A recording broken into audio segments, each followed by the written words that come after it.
All right, so UFC 281 goes down this weekend, live and direct from the Mecca of Boxing, Madison Square Garden, New York, New York. It's a stacked card. It's got two title fights. It's a big one. It's a big one. And I'm here to talk about it. Before I do, my name's Rahul J. Chan. This is the Battle Camp. Thank you very much for joining me. If you're new to the channel, please do consider subscribing. All right, man, before I start talking about the fights, I just want to give you guys an insight into my feelings towards this fight card on Saturday night. Because if I'm honest with you, I haven't really caught the UFC 281 fever. Like, I haven't really cottoned on to the buzz of this fight card. I'm not that excited, if I'm honest with you. And I think I know why. Usually when the UFC go to New York, they put on the mother of all events, right? It's always up there with this is the fight card of the year. If it isn't the fight card of the year, it's one of. And the reason why it isn't the fight card of the year is because there's been an injury. Someone's pulled out, something along those lines, right? But for me, no one's pulled out. I'm making this video on Friday evening. Everyone's made weight. We're all good to go. And I still haven't caught the bug. And I think it's got a lot to do. I think it's got a lot to do with the main event, right? Because Alex Pereira as a opponent, for me personally, it doesn't excite me. All right. Look, I appreciate that these two guys have fought before. They have history. He's defeated Israel Adesanya in the past in a kickboxing ring. But it just feels a little bit, in my opinion, a little bit manufactured, right? And the reason why it feels manufactured is Israel Adesanya is running out of opponents. He's running out of opponents, and they brought this guy in, and he's almost been fast tracked to be in this position, right? And actually, it's not really even his fault, because the fight that he had with Sean Strickland to get this opportunity, to me, that should have been the fight that gets me excited to watch these guys throw down. And I walked away from the Sean Strickland Pereira fight more disappointed with Strickland than I was excited by Pereira.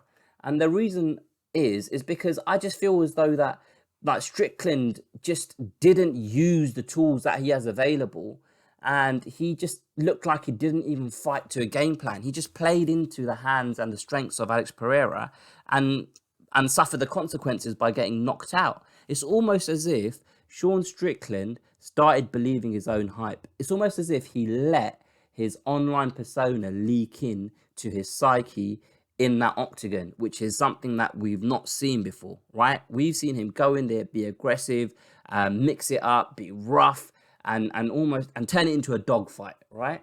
And I didn't see that against Sean Strickland. And we saw vulnerabilities in Alex Pereira's game.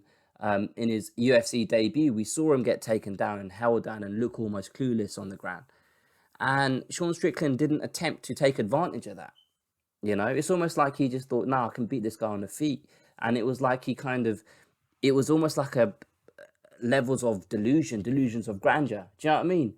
And it's not Pereira's fault, but like I said, like he can only beat what's in front of him. But I walked away from that fight thinking I need to see Pereira actually fight someone that is willing to put him through his paces, as it were, you know. But we're here now. We're here now to a point where Israel Adesanya is fighting Pereira, and it isn't really exciting me. And the reason why it's not exciting me is because if you watch guys, you know, if like kickboxing is a different sport to MMA, right? The stance of the fighters, the way they fight, obviously the tools available to the fighters in MMA is far greater in comparison to kickboxing. And in my mind, I just feel like Israel Adesanya has so much experience in there in these big, high-profile fights, and he's got more tools. He's more well-rounded than Alex Pereira, and I feel as though he's actually going to turn this into a mixed martial arts fight early on, to give Alex Pereira a lot to think about, and he'll end up kind of being able to piece him up as the fight progresses. And I feel as though, like, look, we've seen Israel Adesanya be very pragmatic in fights, right? He's a counter striker by nature. And we've seen him against Cannonier, and we've seen him against Yoel Romero. Just get up and go, get up and get up and whenever I say Yoram Mir, I always have to do that impression. But like we've seen him be in these fights, and he's got the patience. He doesn't have that pressure on his shoulders from the crowd to kind of force the action, right? And I feel as though he'll carry that same mindset into this fight with Pereira. Even though he suffered those 2 losses, he's not kind of naive or emotional enough to kind of try and just turn it into a dogfight, because the one strength, the one strength is probably the right word to use here, so I'll just stick with it, that Pereira has is his power, that fury in his fists. So why would Israel Adesanya put himself in danger of getting hit and his clock cleaned by a guy? He's already like, how much more lessons does he need? He's already experienced that. Do you know what I mean? So personally, I don't like. I suppose, look, man, I haven't seen enough of Pereira to say that he is a viable UFC middleweight champion material, right? I said a similar sort of thing when Makachev fought Charles Oliveira. Like I got comments from someone kind of questioning my thought process when I made my preview video, and obviously he was doing it after the fact. But one of the things that I said in that video is, I know Makachev is very, very good. I just don't know how good he is because he hasn't faced a top tier elite lightweight, right? Now, clearly we saw that actually he is very, very, very good because he dominated a top tier elite lightweight. Pereira, on the other hand, we've seen deficiencies in his game already on the ground, and the guy that was supposed to test him didn't turn up, didn't fight to a game plan. So I just kind of feel as though, like, if there were a couple of more contenders left, there's no way in hell that Pereira would have been fast tracked the way he has been now. It reminds me of the Gokhan Saki experiment that the UFC did a few years back. When Gokhan Saki joined the UFC, it was kind of big news because he was a name in kickboxing, and he made the transition over to MMA, and I think he came in with like a 1-1 record or something like that. And I'm just gonna Google him now, and while I'm Googling him, I'm kind of half sitting here thinking, why the fuck have I gone down this road of talking about Gokhan Saki? But I've started, so I'll finish. But I think he won his first fight in the UFC, and then he lost his second fight. So, yep, he beat Henrique da Silva, and then he got knocked out by Khalil Roundtree. And he's a guy that's obviously been spending a lot of time in Thailand, improving his own kind of kickboxing and stand up. But the point I'm trying to make is this reminds me of the Gokhan Saki experiment, but the difference is Alex Pereira has managed to get through the gate and he's put himself in a position to challenge for a title. So anyway, that's enough about the main event.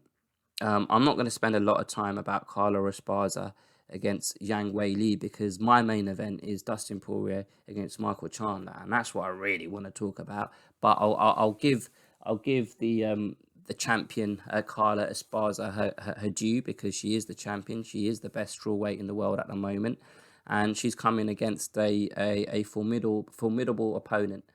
I feel sorry for Carla Esparza, man, because I watched the pre-fight press conference and the reception she got. Personally, I don't understand, like, but I just feel like it's just a couple of people start booing and then the rest of the people in that auditorium start booing. And it's not a big deal. Like, this is a grown woman who fights for a living. She can handle people booing her, but I just don't feel like it's justified, you know? I don't know whether there was like a big Chinese contingent in that room, but also generally speaking, and I don't know if I'm stereotyping here, but like Chinese people in these kind of situations, they're very respectful. Like even the fighters, like the way they talk about their opponents, it's a competition. It's not you don't often see a Chinese fighter getting into verbals with an opponent prior to a fight. Do you know what I mean? So I just feel like culturally it wouldn't be a case where Chinese people would be sat there booing Carla Esparza. But let me stop talking about that. Let me just talk about this fight itself. Weili Zhang is a big favourite to win this fight. Carla Esparza is a woman that to her credit, was the inaugural strawweight champion. Let me just see how old she is, because she's 35 years old. She's had such a tumultuous kind of run in the UFC from when she first beat. Let me just check when the first fight against Rose was, when for the Ultimate Fighter final in 2014. Fuck you know, man. Doesn't time fly? I remember watching that. But like, she won that fight, and then, you know, her first defense against Joanna, she lost by TKO. Like, she's had ups and downs, she's had wins and losses, but this recent run she's been on, man, like, you can't knock it. Do you know what I mean? You can't take anything away from her. But the thing is, it almost felt like she got the opportunity against Rose Namajunas because, one, she'd previously beaten her, and two, it was a case of, who else is there? Like, we can't do Wei Li against Rose again. Do you know what I mean? So she got the opportunity, but she did work her way up to the opportunity by the win streak she was on. So that was 1, 2, 3, 4, 5 wins before she fought Rose for the title. So I'm happy for Carla, man. I'm happy because, like, I remember years ago, like, she did this post on Instagram where she was given a Harley Davidson motorbike for winning. Have I said this on this channel before? I probably have. But she was given this motorbike as part of a prize for winning the Ultimate Fighter. And then a couple of years later, she put a post up saying that because she'd been injured for so long, for like over a year or whatever, she was like, look, I can't afford to keep up with my bills after the next 2 months or 3 months or something like that. Like, I've got enough money to pay my bills for the next 2 or 3 months. After that, I'm fucked. So I'm selling this bike. I don't want to sell it, but I'm selling it because I have no other option. And I felt for her at that time, and I've always had a soft spot for her. And I suppose that's why I started talking about the fact that she got booed, and I kind of, you know, didn't feel like it was justified, and I felt sorry for her. Look, her fighting style isn't the most exciting. She's not going to get you kind of standing on your feet in excitement because she's done some crazy fucking footwork and then just put a combo together to knock an opponent out. She's, to me, she is, like, I always talk about kind of generations of fighters, like, you know, I feel like she's part of the last generation of fighter in the way that she fights. Like, her striking is a means to an end, to close the distance, to get a hold of an opponent and try and take him down. And Weili Zhang is like a new gen fighter because she's well rounded. She can do it all. She can fight on the ground. She can grapple. She can wrestle, and fuck me, she can strike. I didn't watch, to be honest with you, I didn't watch the Rose Namajunas fight that she had with Carlos Barza. I remember I fell asleep, and then, just because of all of the negative feedback from that fight, which is probably one of the reasons why she got booed during the press conference, I just didn't get around to it. I was meaning to, but I just didn't get around to it. I watch this sport for the entertainment, right? And if I know a fight's not going to entertain me, why am I going to sit there for 25 minutes just putting myself through it just to prove to myself how much of a fan I am? No, thank you. But yeah, look, personally, I can't see Weili Zhang not winning this fight, if I'm honest with you. But Carlos Barza has always been the underdog. I seem to remember in the initial fight for the Ultimate Fighter final, I seem to remember Rose was the favourite then as well. She's always been the underdog. So it wouldn't surprise me necessarily if she did win, if she managed to close the distance, if she managed to slow Weili Zhang down, if she managed to make Weili Zhang tired, if she managed to make her tired and get a points victory. But I can't see that, man. I feel like Weili Zhang has that, like, so Weili Zhang got stopped in the tracks by Rose, right? She's like a juggernaut. She just comes forward, and Rose managed to hit her and hurt her and stop her in the tracks, right? I don't know if Carlos Barza is capable of that, and I feel as though Weili has that kind of that aggressive style that will give Carla problems, and I feel like Weili's going to win. Anyway, let's talk about the fight that I'm itching to talk about, and that is Dustin Poirier against Michael Chandler. When this fight got put together, I was very excited. These guys have had a back and forth for what, over a year since Michael Chandler joined the UFC roster. They've been kind of throwing jabs at each other back and forth, verbal jabs. I should clarify that, considering I'm talking about fighting.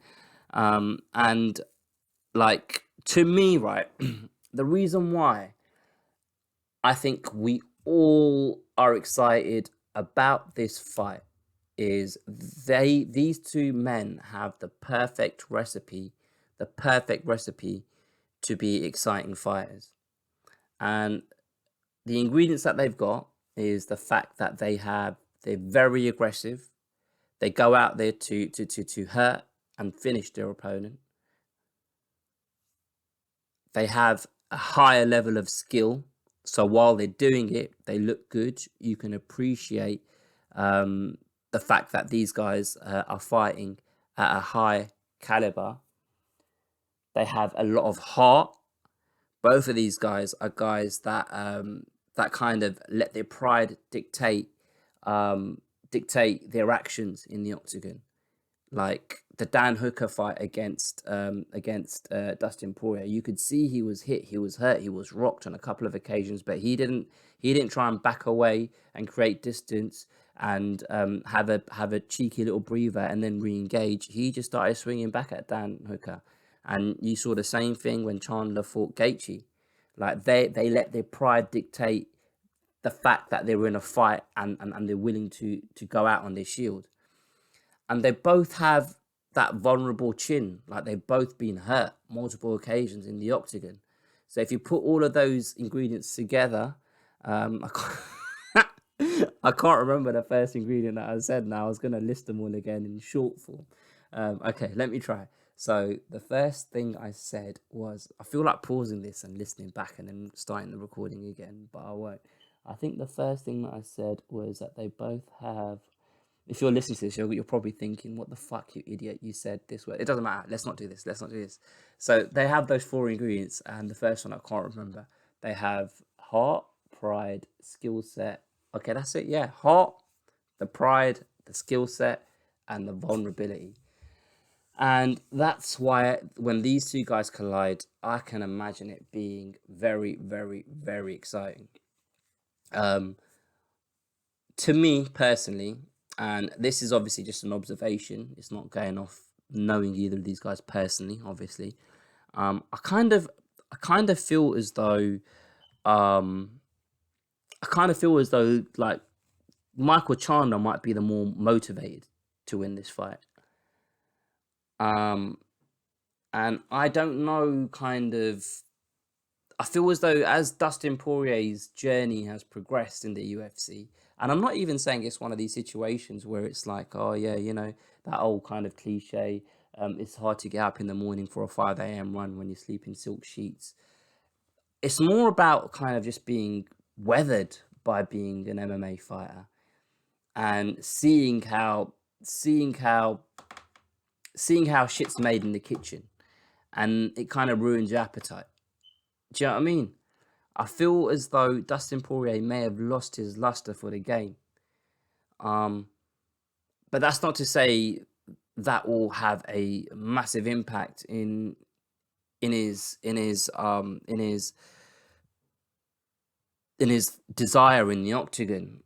But will it have an impact in his motivation during training camp? That's one thing that I kind of question. And it's all just my perception, right? You can't really measure what I'm saying, right? It's just how I perceive things. And I hope I'm wrong, right? Because Dustin Poirier is definitely one of my favorite fighters. And I'm going to be honest with you lot, man. I want him to beat Michael Chandler. I want him to win this fight. I don't feel as though Dustin Poirier gets the flowers that I feel like he deserves more flowers than he gets, to be honest with you guys. And with Michael Chandler, right, I struggle with that geezer, right? Because on paper, he is a man that I should be a fan of, because he's exciting in the octagon. I can see he's a stand-up guy. He seems to be a good parent. He seems to be a guy that He's hardworking. He seems to be a nice guy. Like, if I met him, I reckon I could have a conversation with him, and I reckon I could say, fucking hell, Michael's a nice guy, mate. But he really gets on my tits, and I tell you why. He annoys me. And I was thinking about this as I was walking to the barber shop the other day, and I thought, why the fuck can I not? Why does Michael Chandler not resonate with me? And I think I know why now. It's just because of his teacher's pet type of attitude. Hey man, we just pull up our bootstraps and get to work. That kind of bollocks. Like, he's just almost too fucking. I don't want my fighters to be too perfect. Do you know what I mean? I want them to have an edge. I want them to kind of be on the fringe of society, not on Michael Chandler. Do you know what I mean? Like, and I think it's just the way I feel as though he's a mouthpiece for the UFC. And you know what? He probably means every word he says. He's probably really grateful for this opportunity. He probably kind of is enjoying this experience from, I feel like in his head, he probably thought, like, I'm one of the best guys in the world, but nobody knows who the fuck I am. Like, only the hardcore fans know who I am. And I'm out here having wars, putting on shows, having like really exciting fights in Bellator, like some of the ones that he had with Eddie Alvarez and things of that nature. And no one cares. And he's in the gym training with UFC fighters, and they're probably going out for lunch after training, and people are coming up to all the UFC fighters asking for autographs and stuff, and just walking past Michael Chandler because they ain't got a clue who the fuck he is. And now he's in the big show. He's finally made it, and he's grasping and he's taking every opportunity offered to him, and fair play to him. Like, logically speaking, all of these things make sense. And I'm not holding anything against him. But for me to be a fan of a fighter, for me to say, you know what, this is my guy, I need him to be a bit of a cunt. And excuse my language, I shouldn't have said that word. That's rude. But I need him to have an edge. And Michael Chandler doesn't have an edge. I'm not a fan of the way he dresses, man. Why does he always wear them like cropped joggers at the bottom and then a hoodie with a blazer on top and that kind of thing, man? But you know what? I do appreciate I'm a 36-year-old man, and I dress in just a plain t-shirt and jeans most days. So I'm not exactly, on the front line of fucking trend. But yeah, I've just hardly spoken about the fight itself. I'm not going to give a prediction. I've told you, I want Dustin Poirier to win. I wouldn't be surprised if either men win. I feel like we're going to see fucking fireworks, beautiful violence in the octagon. And that is what I'm most excited about. All right, I'm going to run through a couple of other things really, really quickly. Frankie Edgar, his final over fight, he bows out. This is his retirement bout, so they say, because we all know what happens with fighters. They always find themselves off retirement, finding that they actually want one more. Frankie Edgar has had a big, big positive impact on me being a fan of the sport, because like, when he fought BJ Penn initially for the title, let me just pull up his page. For some reason, my laptop's lost connection to the interweb, so give me 2 seconds. So I'm just gonna go back and see what year it was when he fought BJ Penn initially. So fucking hell, that was 2010. Every time I look up these fights, I start feeling older and older. But when he fought BJ Penn back in 2010, to me, it wasn't really like, I wasn't excited, because at that point, BJ Penn was on this crazy run where he was just literally dominating opponent after opponent after opponent. And he was just, this guy's just the best lightweight in the world. And that's just the way it is, right? So I'm looking at BJ Penn's page now, and I don't want someone to correct me, but he'd gone on a run as a lightweight. He moved up to fight GSP. He lost, but then he came back down and he banged out Kenny Florian and Diego Sanchez. So he was like the consensus best lightweight in the world. And then he came up against Frankie Edgar, and at that point, I didn't really know much about Frankie Edgar. I watched the fight and I thought to myself, well, he's going to lose, though, innit? He's going to lose. I remember watching, like, the countdown, or do they call it prime time or something? I can't remember what they called it in them days. But I remember watching it prior to the BJ Penn fight and talking about the fact that he'd only had one loss against Gray Maynard. I'm going to come to that. But anyway, so he beat BJ Penn twice, right? And then it kind of made me sit up and take notice. And then when he had that first fight against Gray Maynard, fucking hell, mate, I tell you, like the way that fight went down and the way he kept getting rocked, and it was almost like he's out, he's done, he's done. Like I've watched that fight multiple times since, right? And then even the second one he was hurt, he was rocked, but this time he comes back and he finishes Gray Maynard. So the first one ends in a draw. Both of them are up there in some of the most exciting fucking fights I've seen in my life, right? And then the Benson Henderson fight. So the first one was a unanimous decision. To be honest, I remember moments in the Benson Henderson fight. I remember an up kick that he threw, landed clean on Benson Henderson's chin. But yeah, like he's a like, and obviously by then, so we're talking 2 or 3 years further into my kind of journey of being a fan of the sport. I started to know more about fighters, understand more about the sport, seeing more interviews of Frankie Edgar. I just became a fan of the guy because if you really think about it, right, he's a man that has ended up fighting at 135 pounds, but whilst he was a 155 pounder, this guy was so undersized, and to do what he achieved to become a champion at 155 pounds, like it needs to be noted. It needs to be remembered just how good Frankie Edgar was. Obviously, like wear and tear on his body. He's gotten older. He's in his 40s. He's 41 years old. He's got this one final fight that he's having in his hometown, and I'm happy because the UFC haven't always been the best at paying homage to their legends in the past.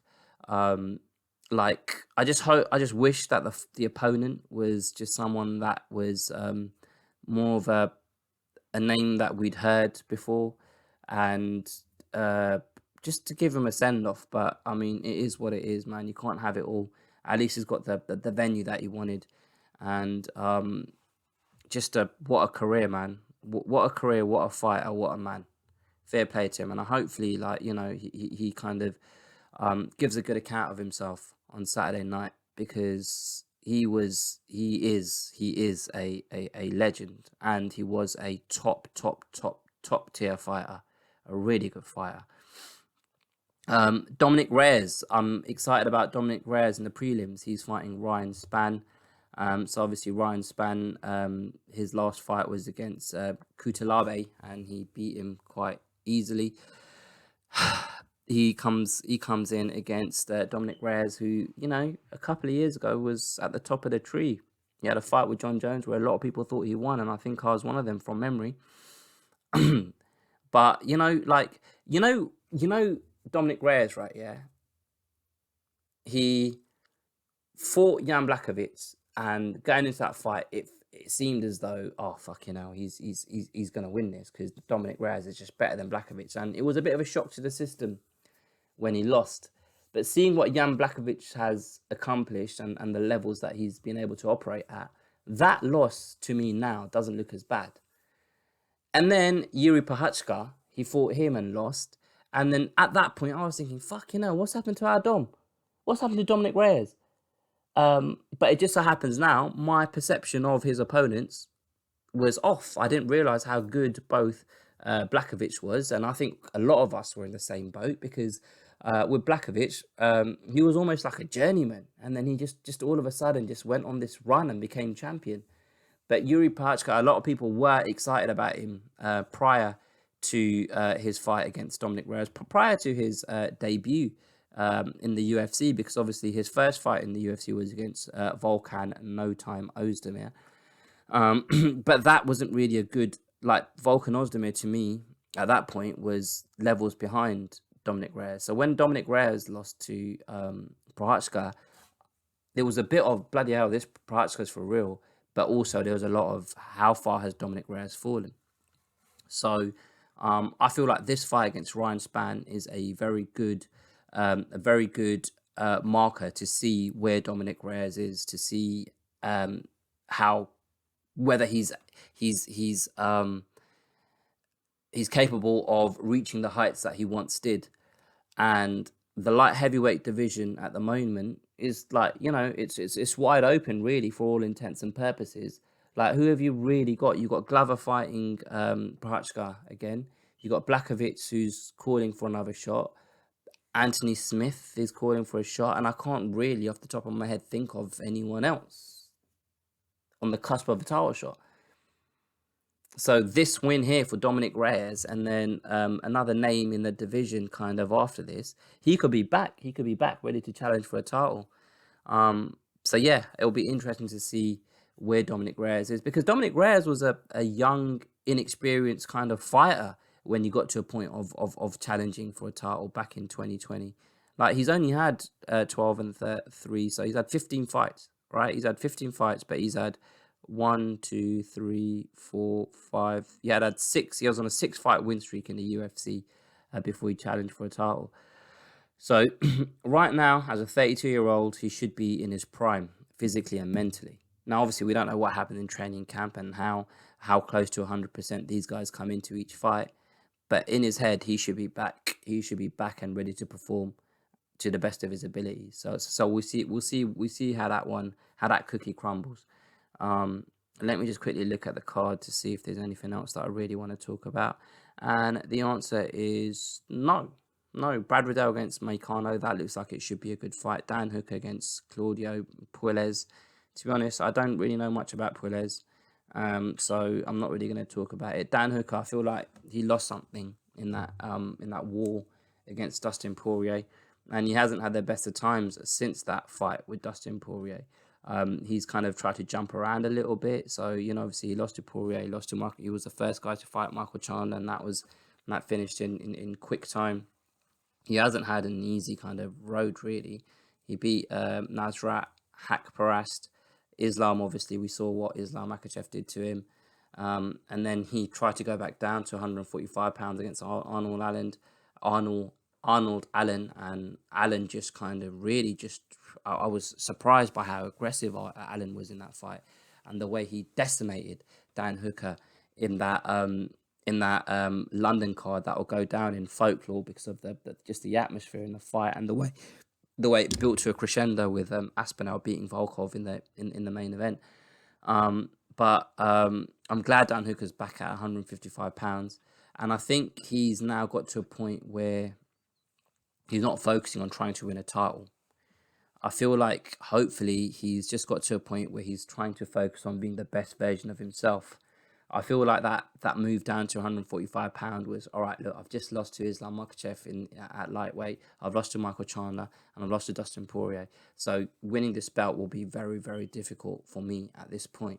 So let me go down to 145 pounds and kind of insert myself into that conversation. And obviously it didn't work very well with that performance against Arnold Allen. I just hope now he's not worrying about trying to be a champion.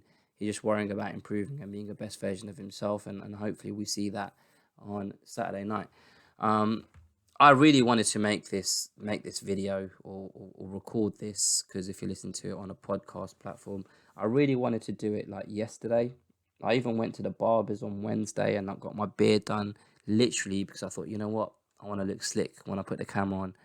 But life's been so fucking busy with work recently and other bits and pieces. It's Friday, right? Usually on Fridays, you kind of take it easy in the afternoon and you're able to log off at a reasonable time. And I logged off at like fucking 5:30, 6 o'clock. And I know that's a normal time to log out any other day of the week, but not on a Friday, in my opinion, in my humble opinion. And yeah, but anyway, guys, please feel free to leave any comments about anything that I've touched on in this video. If there's anything that I haven't mentioned about a specific fight, a consideration or a thought that you've got that you think is important that I just didn't even mention, put it in the comments, because chances are it's probably because I didn't think of it. So I love having these conversations with people in the comments. So feel free to share your opinions. If you've enjoyed this, like it, share it, and subscribe to the channel. Follow me on the social medias at The Battle Camp on Twitter and Instagram. And I'll catch you guys after the fights. Bye for now.